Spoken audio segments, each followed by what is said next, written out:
Hi, ma'am. Hi. Bali, photographer po ako. Okay lang ba picturean kita? Mga 5 minutes lang. Okay lang. Ma'am, tanong lang, anong pangalan mo po? Crystal. Crystal. Si Ma'am Crystal po ay ilang taon na? 16. 16. Taga saan ka bansa? Tagay ko lang po sa may radyo panto. Okay. Okay lang ba? Abalahin ko kayo? 5 minutes lang? Goods? Okay lang? Okay lang sa'yo? Tanong lang, may experience ka na ba sa mga pictorial, mga ganon? Wala pa. Pero goods ka? Okay sa'yo? Sige. Dito tayo sa may part na to. Pakita ko muna sa'yo yung page ko para at least may idea ka. Sige po. Okay. Ako yung nagpipicture sa SM, tsaka dito, mga ganon. Okay lang sa'yo?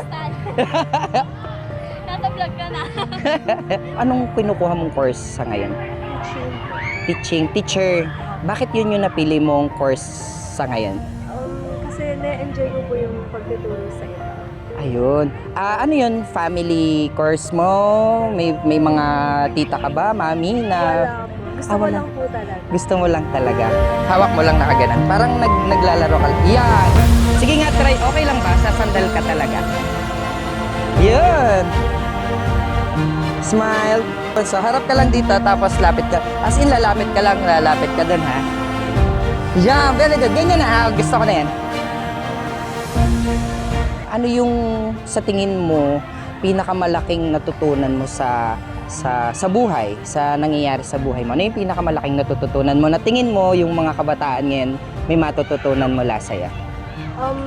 Feel ko po yung pinakamalaking natutunan ko po is yung nung grade 10 po kasi ako, marami pong nangyayari nun sa akin. And yung teacher ko po, lagi po siyang nagsasabi na be the bigger person kahit anong mangyari.